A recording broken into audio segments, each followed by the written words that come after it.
This video is my third preview for the Ravens' trip to Buffalo to take on the Bills in Week 1 of the 2025 NFL season. Of course, that's going to be a Sunday Night Football matchup, a long day of football, a long week of football, really, when you take into account all the college stuff that was on this weekend.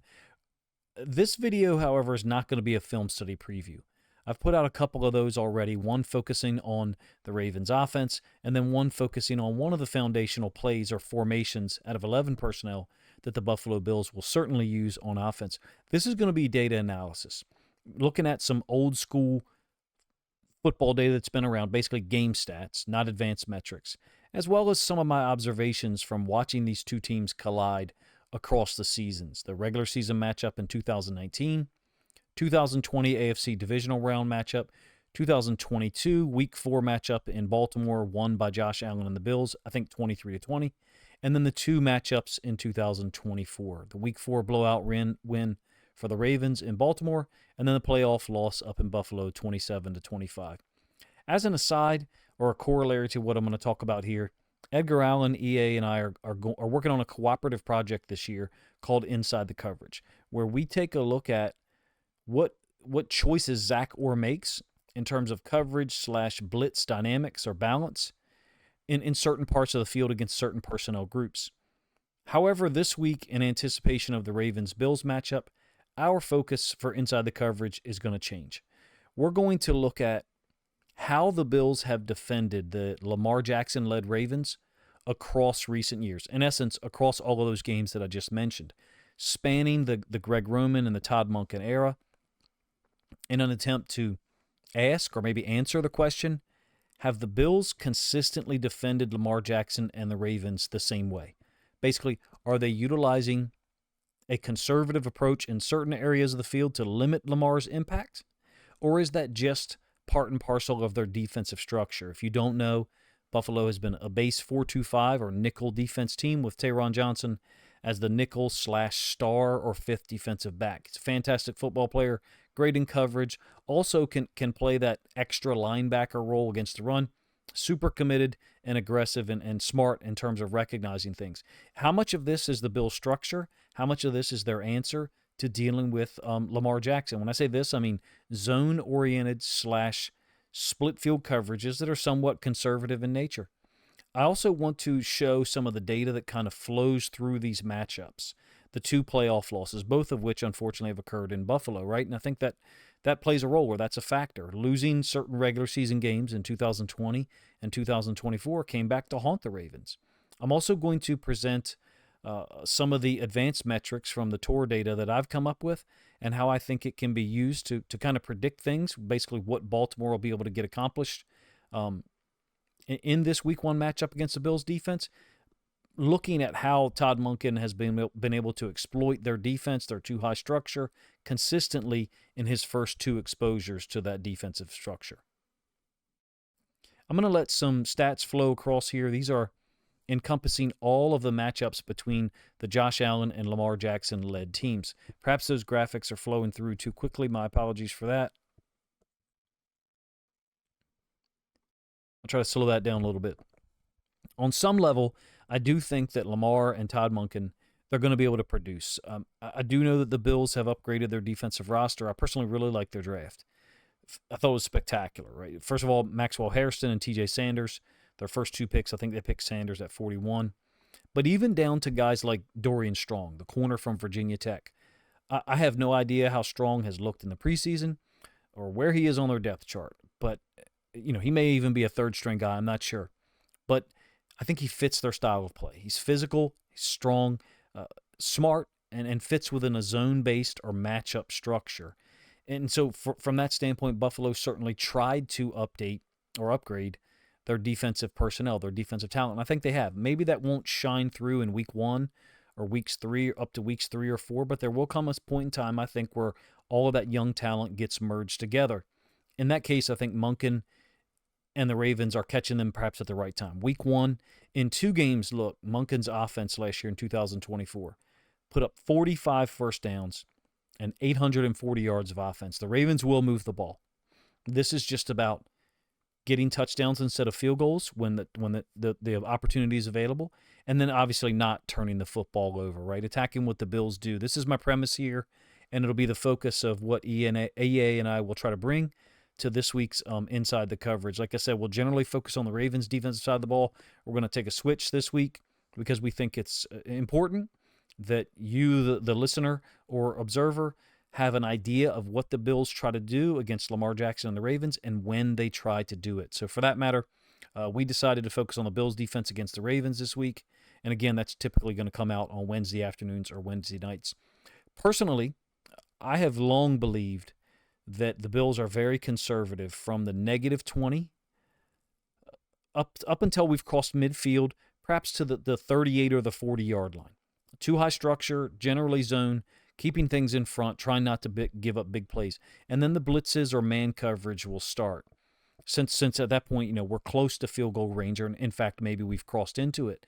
The AFC divisional round game last year presented somewhat different data, to be honest with you, but how much of that was due to Zay Flowers being unavailable for injury, and then Rashad Bateman getting hurt during the game? I think he still had 4 catches for like 66 yards and the touchdown.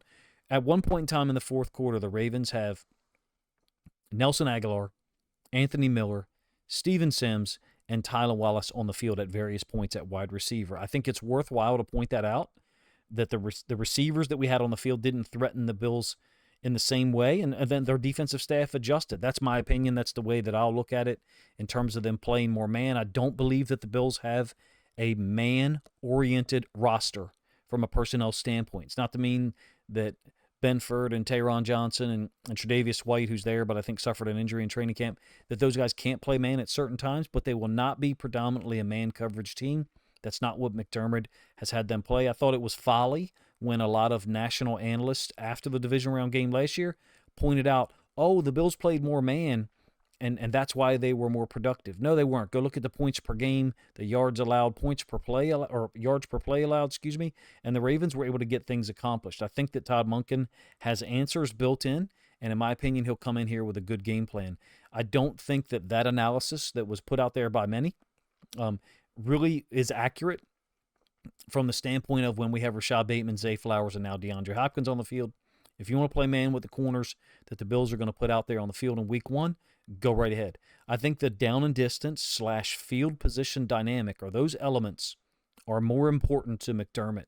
And the data that we've seen so far fits right in line with what McDermott and the Bills are doing dating all the way back to 2019, regardless of who the defensive coordinator was for Buffalo, regardless of who the offensive coordinator was for the Ravens, Roman or Monken.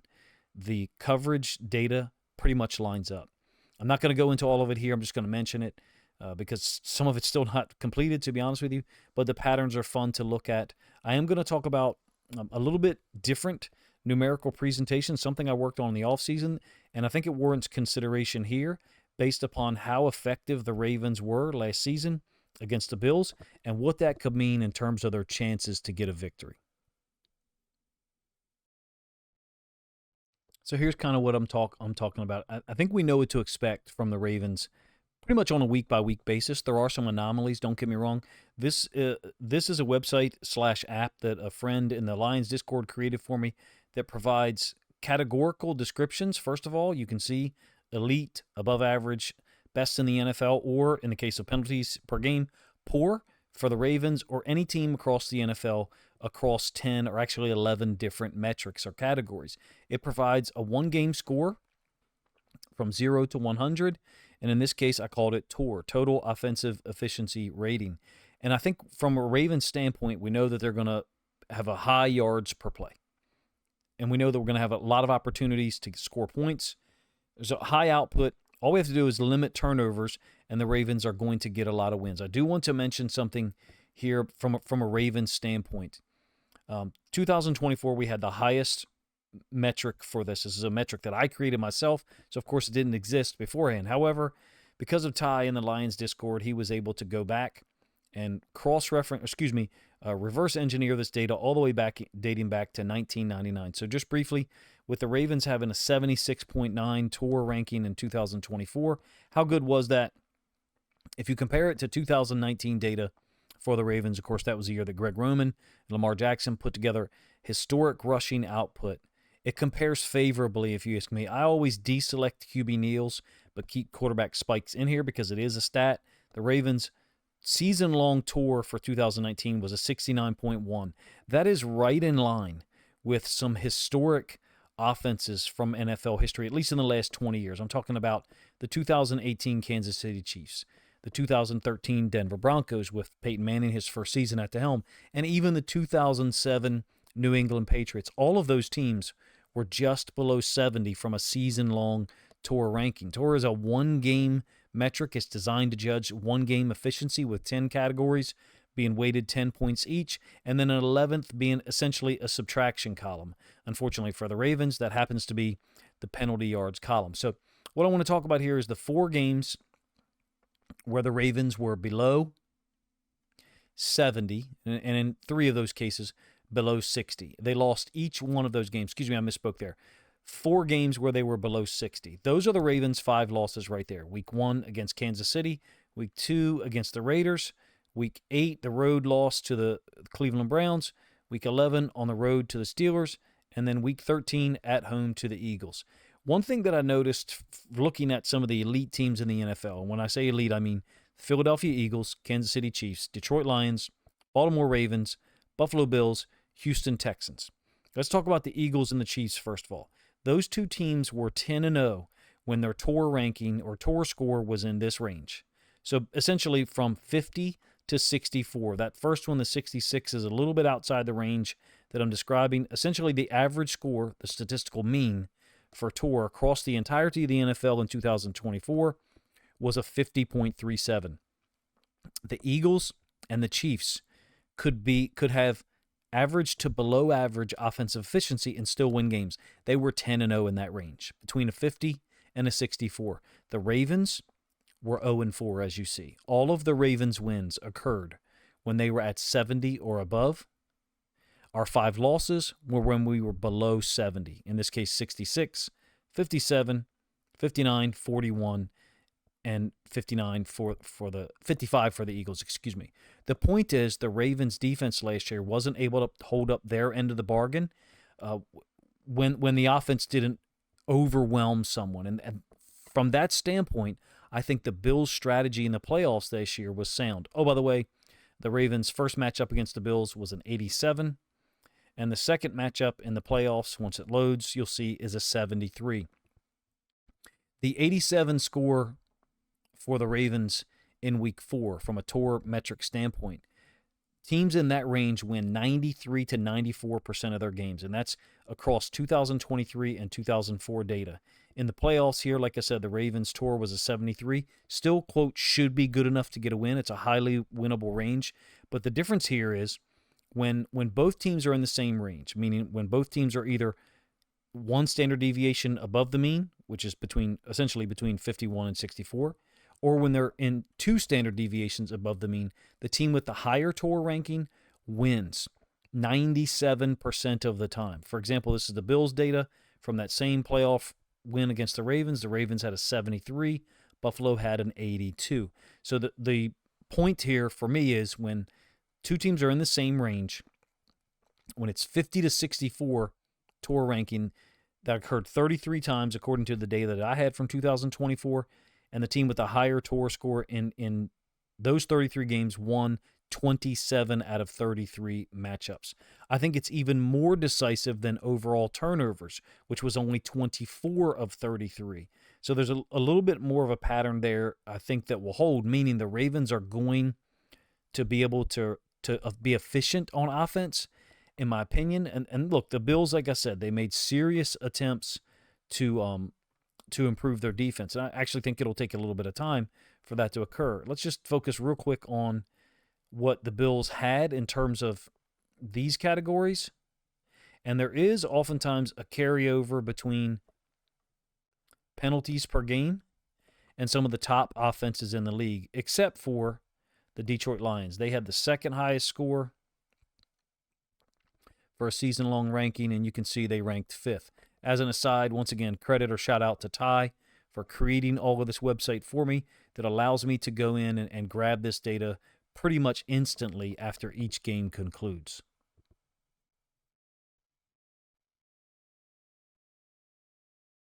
Looking at the Ravens' historical matchups against the Bills, what I did here was back mapped through the use of that website/app, and then double checked the tour score, but dating back to 2019 for the Ravens offense against the Bills defense, and compared it to the two games from last season, the 87 in the Week 4 win in Baltimore, which was a 35-10 victory, and then the division round loss where it was a 73. Basically, the idea here is, for me, if you look at the progression of things, I think the Ravens are going to get things done. These teams didn't play in 2023, right? That was Todd Monken's first year in Baltimore. As an aside, the Ravens had a season-long tour there of 61.4, and then last season exploded to a 76.9.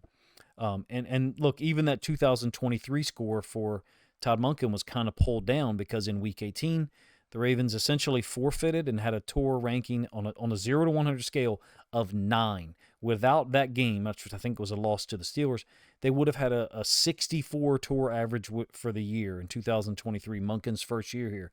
That would be better, in fact, than the Chiefs' 2024 offensive efficiency rating under the tour metric. And, of course, the Chiefs went 15-2 last year. In any case, back to 2022, right? That was Week 4 in Baltimore. It was a very rainy day. It was memorable, obviously, for the Ravens head coach John Harbaugh and Marcus Peters kind of going at each other on the sideline late in the fourth quarter. The Bills go down late, and they get a game-winning field goal. I think they take it 23-20. Neither team was able to consistently move the ball for real. Yards per play for that game, I think, was 5.2 or 5.3 for the Bills and only 4.6 for the Ravens. The turnovers were even at 2 and 2. The Ravens' tour metric of 55 is slightly above average, but once again, the Bills' tour score for that game was a 60, and that fits right in line with what we have seen when tour scores are between 5 or 7 from each other in terms of one team's offense versus the other, when they're sandwiched close to each other. The team with the higher tour score tends to win by between 1 or 3 points. It's almost ironic or unbelievable how close the data has been. I think I found 23 games, and that was the case for 21 of them. Dating back a little bit further, the 2020 AFC Divisional playoff loss on the road, Ravens tour, was a 28, and you just don't win games in that range at all. The Chiefs actually won 2 last year. That one of them was a 33 and one of them was a 31. But that's, quite honestly because their defense was so exceptional the last 2 years, and their formula has changed a lot. 2019, the Ravens offense by that Week 14 game was already at a historic pace under Lamar Jackson and Greg Roman. They went 14-2, right? That their score for the year, their tour metric for the year, compares favorably, like I said, to the Patriots, the Broncos under Peyton Manning, and the Chiefs. And I think Mahomes' first year as a starter when he threw 50 touchdowns. That 2019 Ravens team, as you can see, we won the game 24-17, but the tour ranking for one-game score output was a 29. McDermott and his defensive staff did a great job in 19 and 20. 2022, not so much. I really, truly believe if we don't turn the football over down there and it's not so rainy, if we're on a dry field, the Ravens probably win that game going away. Maybe not as similar to the 2024 game. The point is, these numbers are increasing in terms of efficiency. Why? Well, Monken does a better job coordinating the whole thing, just flat out. Also, the influx of Derrick Henry, a healthy Rashad Bateman last year, Zay Flowers, all of that changed the dynamic. How much will the Bills focus on the defensive side of the ball in the draft offset that? Will they change their strategy much in terms of their coverage choices? The schematic foundation of who they are, I think the answer is no. When they're confronted with Lamar and the Ravens and all the weapons that are there, I just don't see where it makes sense for the Bills to play a higher pressure, higher variant style of defense and possibly open themselves up to giving up bigger plays. I expect the Ravens to have effective or efficient answers if the Bills come out in the same fronts and same coverage platform that they've kind of shown for years. I want to, as I said earlier, I want to kind of wait to reveal some of the information until Wednesday, but the patterns of coverage are really holding across multiple seasons. I get it, the 2019 game, very windy, difficult to throw the ball. 2022, really wet, sloppy field. So those two games kind of lend themselves to being lower scoring, less efficient offenses. The 2020 AFC divisional round game obviously was very windy as well. I'll never forget, seeing Tucker miss those 2 field goals, one of which the wind was blowing considerably, actually in the opposite direction to which he missed it. But we still ran for 150 yards that night. Really dominant first 2 drives. My point is, all of the things that the Bills have done on defense, the Ravens have still been able to move the ball considerably the last 2 years. It wasn't as consistent prior to Monken's arrival. I would say to you that the coverage approach for the Bills will probably remain generally the same. Perhaps they'll try to be somewhat anomalous, but the talent is far greater for Baltimore in 2025. Keaton Mitchell's back, who picked up DeAndre Hopkins. Isaiah Likely being out is a big blow, don't get me wrong. We're still deep at the tight end position. The same approach that Buffalo has taken in the past, kind of lulling us to sleep, if you will, with a too high structure and a somewhat vanilla blitz paradigm in certain areas of the field, then an abrupt, quick change at a moment in time of their choosing, that tends to be Sean McDermott's approach. The problem is with this level of talent and Monken's ability to scheme things up, they might bend, but also break earlier in a possession. So I wonder what the Bills' defensive staff saw looking back at the 2 games from last season.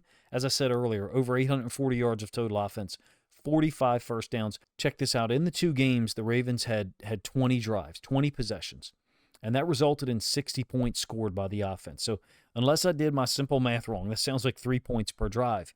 And as you saw from the Tour website / app earlier, the Ravens' 2.74 points per drive was 3rd in the NFL, considered elite among all 32 NFL teams. The Buffalo Bills finished 2nd, and the Detroit Lions finished 1st in terms of points per drive. But in reality, it's still a little bit skewed, and here's what I mean. We had 8 touchdowns in those 20 possessions. The Lions finished 1st in the NFL, by the way. I think it was 3.04 or 3.06 points per drive. So the Ravens at 3 points per drive would have been ranked as high as everyone in the NFL except the Detroit Lions. 8 touchdowns in those 20 drives, 2 field goals, did have 4 turnovers. 2 end-of-half possessions, meaning 1 play, take a knee, go to the halftime. Each occurred in the late second quarter, 1 in the regular season game, 1 in the playoff loss. So really, you could say they had 18 possessions. I know that those other 2 count, but if you wanted to look at it that way, you could. Additional to that, there's 4 punts in there. 2 of those occurred in the 4th quarter of the regular season win after the Ravens took a 35-10 lead. I think one of them is Lamar when he's out of the game. So if you wanted to, you could not only say, hey, when the Ravens were trying to score, they scored on 10 out of 18 possessions. You could almost say, if you wanted to discount those 2 fourth-quarter punts, you could say they scored on 10 of 16 drives when Lamar was in the game at quarterback and they were trying to score. They didn't punt in the playoff loss either. All that being considered, I think the Ravens' offense will have answers for what the Bills normally do. A wet field, sloppy conditions, windy conditions could change the dynamic, certainly. EA and I plan to cover as much of the coverage structure that the Bills typically offer. We're going to put that out on Wednesday at some point for you guys, provide as much of a historical look at this matchup as possible. When I say historical, I mean the Lamar Jackson-led offense against the Bills under McDermott, who I think has a certain style of defense that is very effective. Nonetheless, Monken and Lamar and the Ravens got a lot done against them last year. Very easily could have come out of those 2 games with 2 wins and moving on to the AFC Championship game. Again, the stats, the typical ones, back that up. They back up that confidence. And I think the Tour metric does as well. The trend of where things are going. Ravens at 87 and 73, both of those put them in highly winnable situations from a win percentage standpoint. In any case, you guys let me know what you think of this type of video that I put together for you guys Sunday night into Monday morning. This is my 3rd preview, one where I want to talk about the data that I've seen so far from 2 different angles and how I think that offensively, as long as the Ravens don't turn the football over and miss a bunch of field goals, they'll have an opportunity to score 26, 28 points or more once again. And then all the defense has got to do is hold up their end of the bargain. I think we've got good indications and good markers as to what Zach Orr's defense looks like in his second year. I'll have another preview out for you guys, hopefully Monday evening, focusing on the Ravens defense, trying to stop another aspect of the Josh Allen-led offense in Buffalo. Appreciate you guys' time, man. If you enjoyed the video, please let me know in the comment section, number one. Number two, if you think other Ravens fans would enjoy my thoughts on the matter or some of the data that I presented and talked about, then please consider grabbing a link to this video, sharing it out on social media to help this content get more reach.